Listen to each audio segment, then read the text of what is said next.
Learning objectives. In this chapter, the user would learn the following in detail.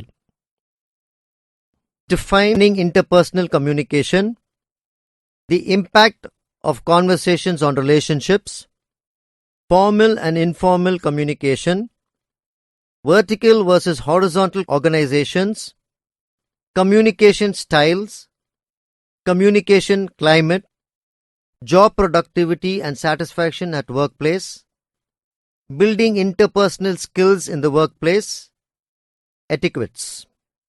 Building interpersonal skills in the workplace. Effective communication involves more than the basic aspects of verbal and non-verbal expression and listening. Apart from their speaking and listening skills, individuals' success is determined by the way they interact and communicate with other members of the organization and the way they work with others as a team. The ability of individuals to build and maintain relationships with other members of the organization constitutes their interpersonal skills. Interpersonal skills are an essential part of effective communication. Talent and academic brilliance notwithstanding, an individual cannot make it to the more coveted post and stay there if he or she cannot work harmoniously with a group of people. Building positive relationships. According to Lee Iacocca, there's one phrase I hate to see on any executive's evaluation, no matter how talented he may be, and that's the line, he has trouble getting along with other people. To me, that's the kiss of death. The personal relationships that employees in an organization share determine the communication culture of the firm. Mutual trust and a sense of recognition among the employees contribute to a positive work culture. Use descriptive I language. A sentence like, "You are always late to work," is an example of the you language and tends to verbally accuse the receiver. Now let us look at the sentence. "Since you have been coming in late, I have had to make a lot of excuses whenever the director asks for you. I'm uncomfortable with that." The basic difference between both cases is the language used for communicating the same message. While the first sentence sounds judgmental and is more likely to result in defensiveness, the second is more descriptive. It has clear and specific statements and is not judgmental. Focus on solving problems, not on controlling others. A controlling message is one in which the speaker attempts to manipulate or coerce the listener. Controlling messages usually contain elements that attack the speaker's intelligence, while a problem-solving orientation focuses on identifying the problem and solving it through mutual cooperation. Let us look at the following two sentences. "If you continue to come late to work, I will have to sack you." Let's try to figure out why you have difficulty coming to the office on time and see what we can do about it. The first sentence shows little regard for the other person's needs, while the second recognizes that there is a problem and suggests that it can be solved through joint effort. Be open. Don't try to deceive. Nobody likes to be manipulated or deceived. The moment a person discovers that he or she has been tricked into a particular course of action through misleading or deceptive messages, he or she becomes extremely defensive. Being open in these circumstances is likely to generate less defensiveness. Although people may not always like what is said, they will eventually grow to respect the frankness of expression. Show empathy. Lack of understanding, interest or concern about others' issues creates defensiveness. Let us look at two messages to understand the importance of being empathic and the difference it makes in communication. "I don't care what your problems are. Get this job done by the end of the day." This kind of a message communicates that the employee's emotions are of little consequence. This message phrase to show concern for the listener along with an assurance that he is valued. I hope it will not be too difficult for you to complete this job today. Don't put on an air of superiority. The listener tends to become defensive when the speaker considers himself superior and displays it in his communication to the subordinate.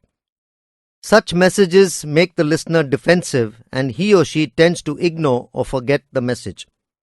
The supervisor who implies, "Do it this way because I am the boss and I say so," in his message is likely to incur the dislike of his staff.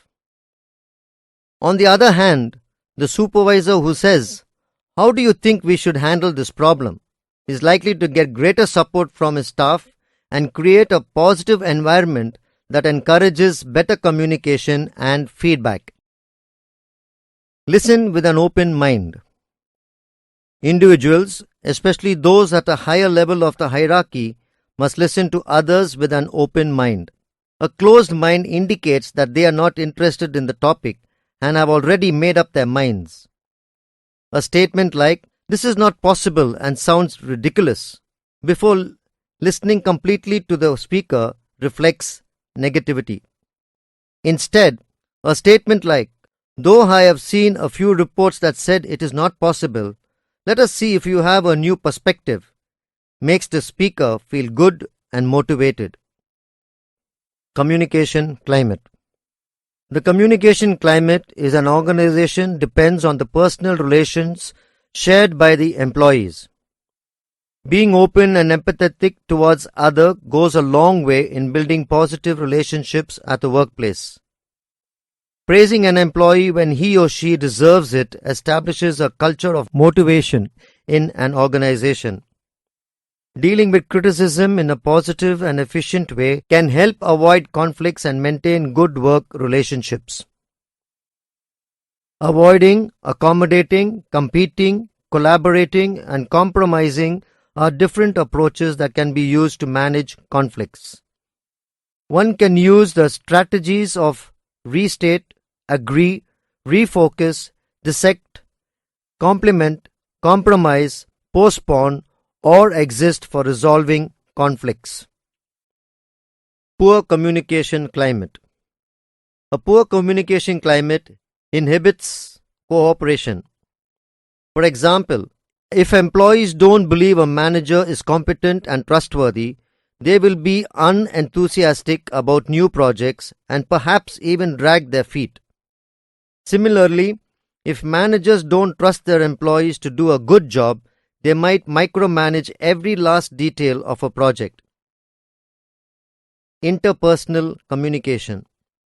The most important factor in a communication climate is interpersonal communication. At the most basic level, interpersonal communication depends on soft skills, also known as people skills. These include the habits, attitudes, personal qualities, and social graces that make someone easy to get along with and an effective colleague, according to the book. Effects. If individual workers have well-developed soft skills, their high-functioning interpersonal relationships will optimize the flow of information at the organizational level. Open channels of information allow managers to receive and incorporate constructive feedback from the workers in the trenches, as well as monitor progress and quickly implement course corrections. Healthy horizontal communication, for example, among colleagues working on a project, also helps the business stay on track. Expert insight. Removing hierarchical boundaries can improve the communication climate. Allowing workers in different departments to access each other's performance data, for example, can enhance discussions about organizational strategy and help employees see how their actions interact. Creating a more open communication climate can also improve productivity. For instance, a steel company in Florida opened its financial books to its lower-level employees. The open communication strategy resulted in significant cost cuts as the workers began to see how their decisions impacted organizational success. Communication styles. The 5 communication styles: assertive, aggressive, passive aggressive, submissive, manipulative. The assertive style. Assertive communication is a style that is born out of high self-esteem. It is the healthiest and most effective style of communication, the sweet spot between being too aggressive and too passive. When one is assertive, he has the confidence to communicate without resorting to games or manipulation. A person knows his limits and doesn't allow himself to be pushed beyond it because someone else wants or needs something from him. Surprisingly, however, assertive style is the most people's style of communication but is also the least used. This style is about winning always, often at someone else's expense. An aggressive person behaves as if his needs are the most important, as though he has more rights and has more to contribute than other people. It is an ineffective communication style as the content of the message may get lost because people are too busy reacting to the way it's delivered. The passive aggressive style. This is a style in which people appear passive on the surface but are actually acting out their anger indirect or behind the scenes ways. Prisoners of war often act in passive aggressive ways in order to deal with an overwhelming lack of power. People who behave in this manner usually feel powerless and resentful and express their feelings by subtly undermining the object, real or imagined, of their resentments, even if this ends up sabotaging themselves. The expression, "cut off your nose to spite your face," is a perfect description of passive aggressive behavior. The submissive style. This style is about pleasing other people and avoiding conflict. A submissive person behaves as if the needs of other people is more important and other people have more rights and more to contribute. The manipulative style. This style is scheming, calculating, and shrewd. Manipulative communicators are skilled at influencing or controlling others to their own advantage. Their spoken words hide an underlying message of which the other person may be totally unaware. The benefit of understanding different styles of communication. A good understanding of the 5 basic styles of communication will help you in learning how to react effectively when confronted with a new or difficult person. It will also help you recognize when you are not being assertive or not behaving in the most effective way. Remember, people always have choice as to which communication style they have to use. Being assertive is usually the most effective, but other styles are, of course, is necessary in certain situations, such as being submissive when under physical threat, a mugging, hijacking, etc. Good communication skills require a very high level of self-awareness and confidence.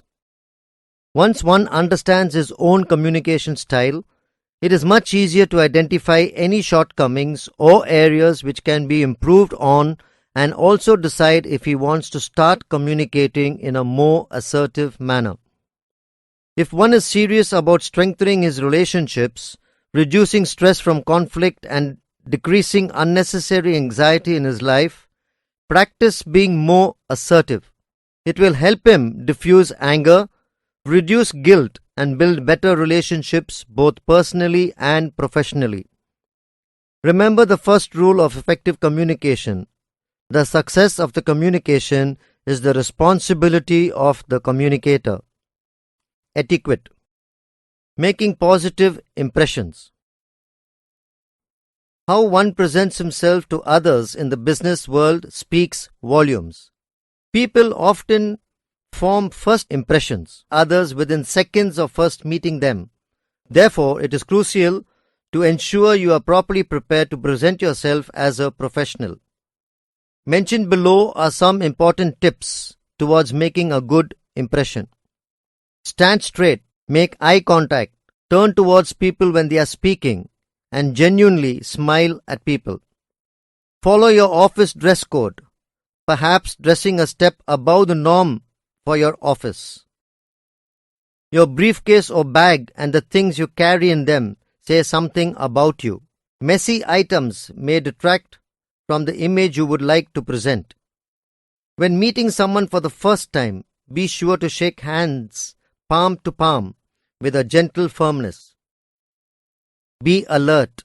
Sleepiness looks bad in the workplace. Kindness and courtesy count. Arrive early to work each day.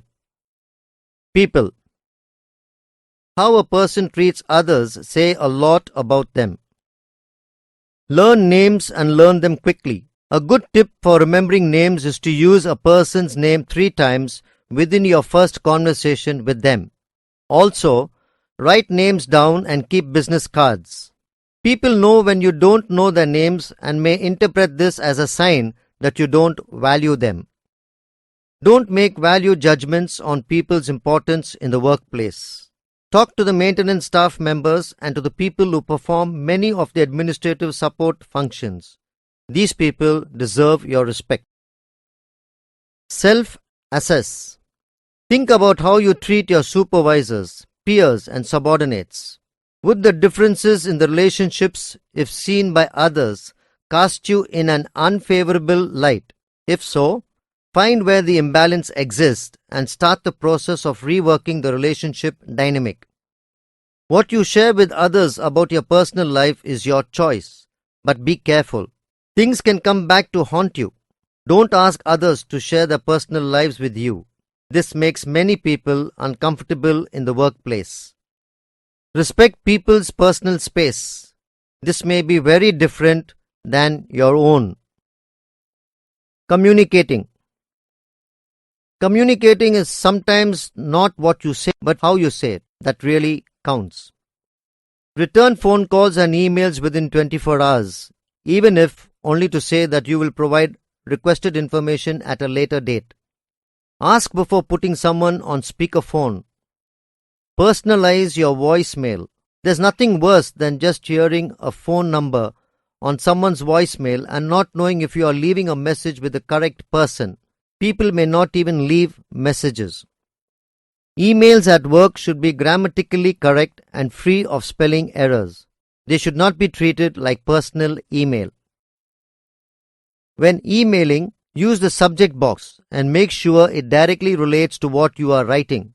This ensures ease in finding it later and a potentially faster response. Never say in an email anything you wouldn't say to someone's face. Underlining, italicizing, bolding, coloring, and changing font size can make a mild email message seem overly strong or aggressive. Meetings. This can easily be the most intimidating part of starting a new job. The environment of a meeting requires some careful navigation to maintain your professional image, whether the meetings are on one-to-one with several colleagues or with external clients. For a meeting in someone's office, don't arrive more than 5 minutes early, as they may be prepping for your meeting, another meeting later that day, or trying to get other work done. You may make them uncomfortable, and that is not a good way to begin your meeting. Don't arrive late, ever. Even if you are going to be late, try to let someone know so that people are not sitting around waiting for you. Don't forget that being on time for a meeting means arriving 5 minutes early. For an interview, arrive 10 minutes early. When a meeting runs late and you need to be somewhere else, always be prepared to explain where you need to be, understanding that the value of where you need to be will likely be judged. Do not interrupt people. This is a bad habit to start and a tough one to end. There is a time and place for confrontation, and a meeting is almost never that place. You will embarrass and anger other people, and you will look bad for doing it. Give people time and space outside of meetings to reflect on issues that need to be dealt with. Workspace. You may spend more working hours in workspaces than in your home space. So, keep the space professional and neat with appropriate personal touches. People will see the space and consider it a reflection of you. Whether it is a cubicle or office, respect others' space. Don't just walk in, knock, or make your presence gently known. Don't assume acknowledgement of your presence is an invitation to sit down. Wait until you are invited to do so. Don't interrupt people on the phone, and don't try to communicate with them verbally or with sign language. You could damage an important phone call. Limit personal calls, especially if you work in a space that lacks a door. Learn when and where it is appropriate to use your cell phone in your office. Food consumption should generally be regulated. Smells and noise from food can be distracting to others trying to work. International business etiquette. As the global market grows, the need to understand multiple international standards of business ethics grows. Research the country you will be working in or visiting. Note the proper etiquette, culture, and customs for that country. There are, however, a few key things to keep in mind when conducting business internationally. Knowing the language makes an excellent impression on the people you are doing business with. Barely knowing the language, but feigning fluency could really harm the work you are trying to accomplish. Be mindful of time zones. You don't want to wake someone up on their cell phone or call someone with an unreasonable deadline or concern at an awkward time of day for them. As there is no standard global workday, you should keep in mind that work hours vary from country to country. This is important when scheduling meetings or conference calls. Know the holidays that will be observed and be respectful of the time surrounding the holidays, as people may be less available. Meals can be extremely crucial in making a positive international business etiquette impression. The customs that are followed when dining are often very important, and mistakes in this area could be costly. Knowing the etiquette well in advance should allow you to relax and enjoy what could be an amazing new experience. Formal and informal communication. Definition of formal communication. Formal communication is defined as the type in which the flow of information is already defined. The communication follows a hierarchical chain of command which is the organization establishes. In general, this type of communication is used exclusively in the workplace and the employees are bound to follow it. Example: request to management, commands to subordinates, orders, reports, etc. Formal communication is of four types. Upward or bottom up. Communication in which the flow of information goes from subordinate to superior authority. Communication from lower level to higher level. Downward or top down. The communication in which the flow of information goes from superior to subordinate. Communication from higher level to lower level. Horizontal or lateral. Communication between two employees of different departments working at the same level. Crosswise or diagonal. The communication between the employees of two different departments working at different levels. Definition of informal communication. In this type of communication, there is no need to follow any type of predefined channel for the transmission of information. This type of communication moves freely in all directions and thus it is very effective. In any organization, this type of communication is very quick and rapid as people interact with each other about their professional as well as personal life. Example: sharing of feelings, casual discussion, gossips, etc. Informal communication is of 4 types. Single strand chain. type in which one person tells something to another, who again passes on information to some other person, and the process goes on. Cluster chain. The process in which one person passes the message to some of his most trusted people, and then they will tell them to their trustworthy friends, and the communication continues. Probability chain. This type of communication happens when a person randomly chooses someone to pass on the information which is of little interest but not important. Gossip chain. The communication starts when a person passes the message to a group of people, and then they pass on the information to some more people, and in this way the information is passed on to everyone. Comparison chart. Basis for comparison: formal communication, informal communication. Under basis for comparison, meaning: a type of verbal communication in which the interchange of information is done through the predefined channels is known as formal communication. A type of verbal communication in which the interchange of information does not follow any channels, that is, the communication stretches in all directions. Another name: official communication, grapevine communication. Reliability: more, comparatively less. Speed: slow, very fast. Evidence: as the communication is generally written, documentary evidence is present. No documentary evidence. Time consuming: yes, no. Advantage: effective due to timely and systematic flow of information. Efficient because employees can discuss work-related problems. This saves time and cost of the organization. Disadvantage: distortion due to long chain of communication, spread of rumors. Secrecy: full secrecy is maintained. It is difficult to maintain the secrecy. Flow of information: only through predefined channels, can move freely. Horizontal and vertical organizations. Organizational structure within an organization clarifies the roles of all the employees, facilitates communication, and establishes a chain of responsibility to help determine strengths and weaknesses.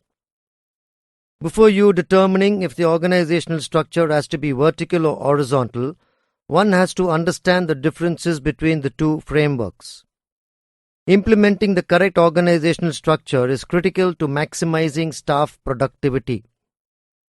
A vertical organization is one that has a pyramid look when charted out on paper. The top is the company president or chief executive officer, and then each division is made up of a series of middle management and supervisors who are responsible for various departments. This is often referred to as a tall organization. A horizontal structure is one which does not have any middle management, where employees are largely allowed to make their own day-to-day operational decisions. Large groups of employees often report to just one manager. It is also called a flat organization. Identification. Vertically structured or tall companies have a chain of management, usually with a CEO who makes decisions and then delegates them to authorities in the lower level. Horizontal, also called flat, companies have almost no middle managers. That is, only high-level managers handle day-to-day tasks and usually interact with customers and frontline employees personally. Significance. Most new companies and small businesses opt for a horizontally arranged company because they have a limited amount of employees. Small businesses tend to be more intimate, and the lack of a large workforce means management styles are more informal than formal. In addition, small businesses may not even have the resources to hire any middle management. Disadvantages. Vertical companies are dependent on a strong leader at the top. Weak upper management means that each successive hierarchical structure will get frustrated by poor decision making by the superior. In addition, tall companies lack the transparency of a horizontal company because each layer muddles information more and more. Horizontal companies are much harder to implement than vertical companies, especially as the business grows, because the business must foster a culture of teamwork.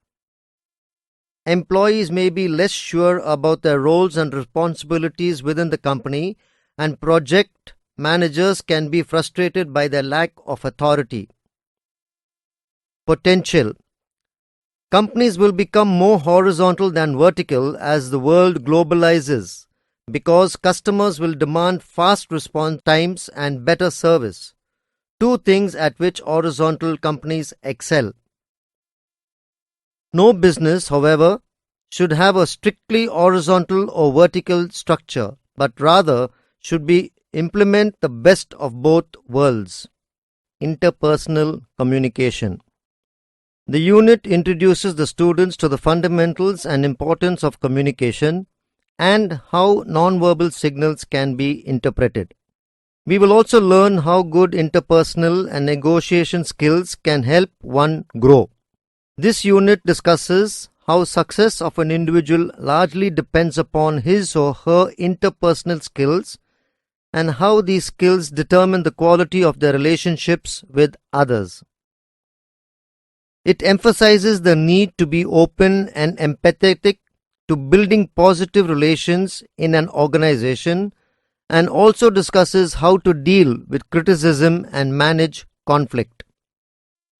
Interpersonal communication. Interpersonal communication is defined as the process of exchanging information between two or more people. It is also an area of study. Communication skills can be developed and also enhanced or improved with increased knowledge and practice. During interpersonal communication, there is a message that is being received. Interpersonal communication can be both direct and indirect. Successful interpersonal communication is when the sender and the receiver understand the message. The course introduces the students to the fundamentals and importance of communication and how nonverbal signals can be interpreted. They also learn how good interpersonal and negotiation skills can help one grow. The course also deals with writing effective resumes, tackling interviews, and making effective presentations and speeches. The course gives an overview of written communication and how visual aids and graphics enhance understanding of the written word. The course also provides an understanding on how to write clear, concise, and effective business letters for all situations that can arise in business. Elements of interpersonal communication. 1. The communicators. Any type of communication involves minimum of two people. It is easy to think that communication involves just a sender and a receiver. However, the problem with this way of seeing a relationship is that it presents communication as a one-way process where one person sends the message and the other receives it, while one person is talking and another is listening. Communications are almost always complex. It is a two-way process with which people send and receive messages to and from each other simultaneously. In other words, communication is an interactive process. While one person is talking to the other is listening. But while listening, they are also sending feedback, smiling, nods, etc. 2. The message.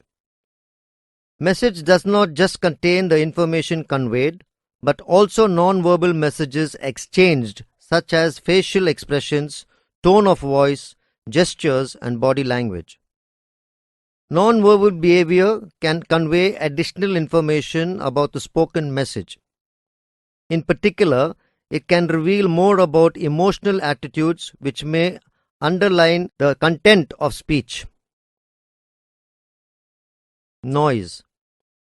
Noise has a special meaning in the theory of communication. It refers to anything that distorts the message so that what is received is different from what is intended by the speaker.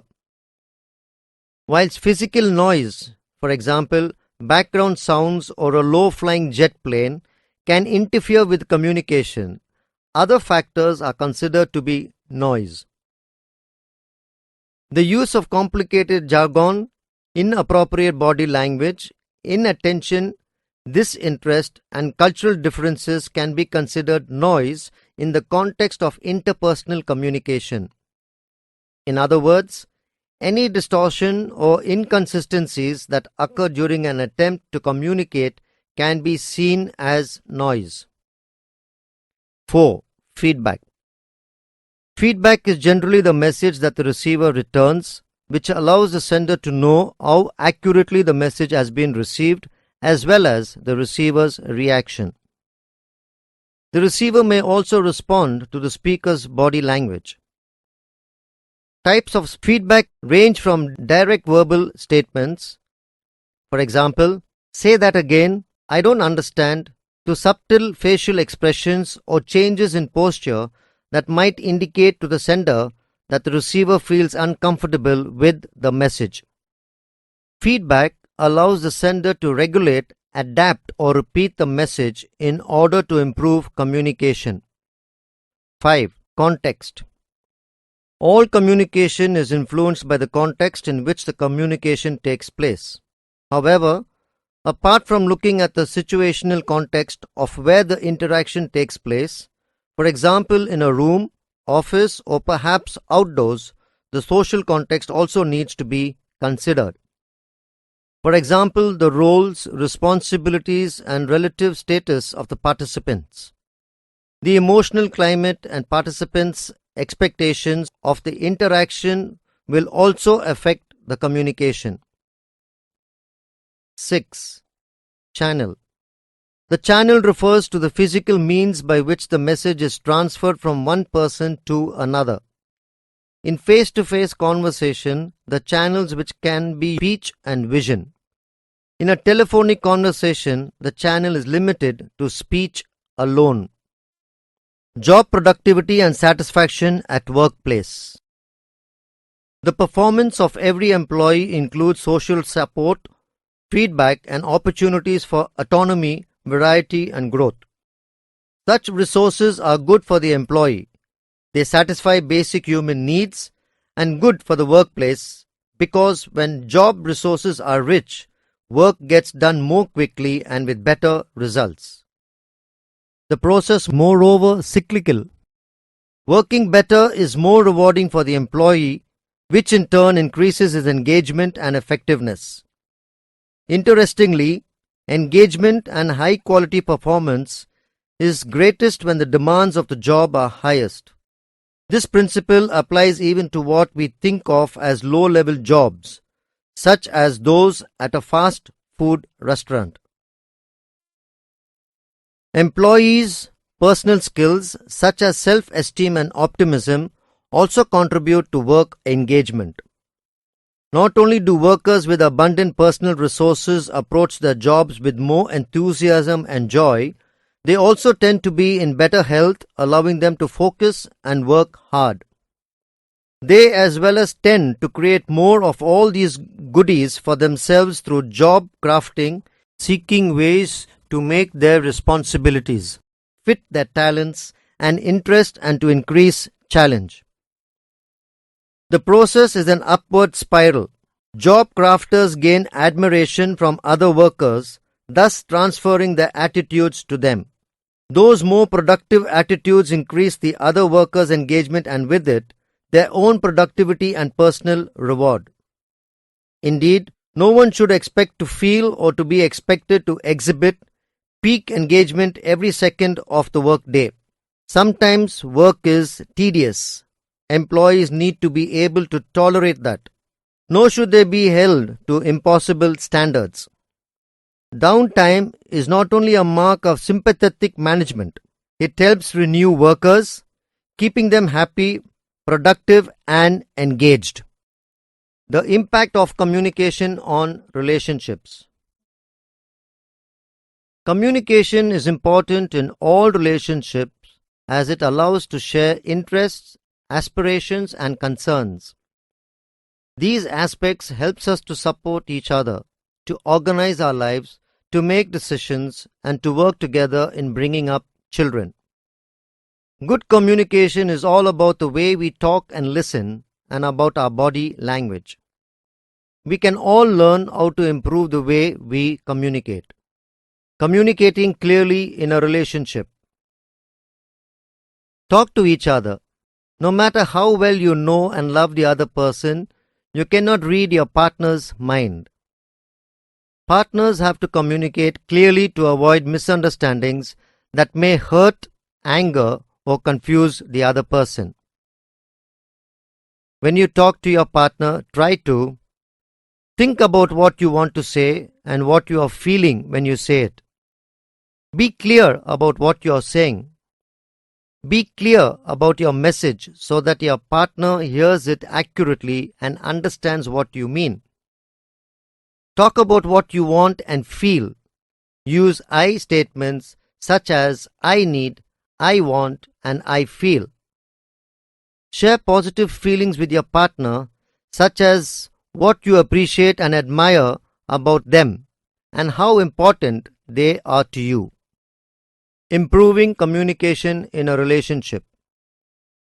It is an art to master open and clear communication.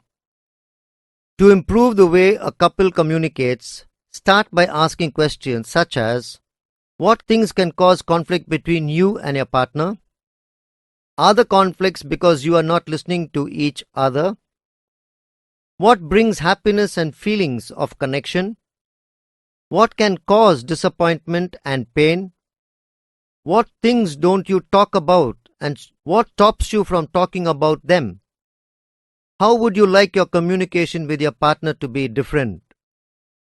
If possible, ask these questions with your partner and share your responses. Consider and try ways to communicate directly. See whether the results improve your communication. When you are more aware of how you communicate, you will be able to have more control over what happens between you. While it may not be easy at first, opening up new areas of communication can lead to a more fulfilling relationship. Conclusion. In this chapter, we have covered the following in detail. Defining interpersonal communication, the impact of conversations on relationships, formal and informal communication, vertical versus horizontal organizations, communication styles, communication climate, job productivity and satisfaction at workplace, building interpersonal skills in the workplace, etiquettes.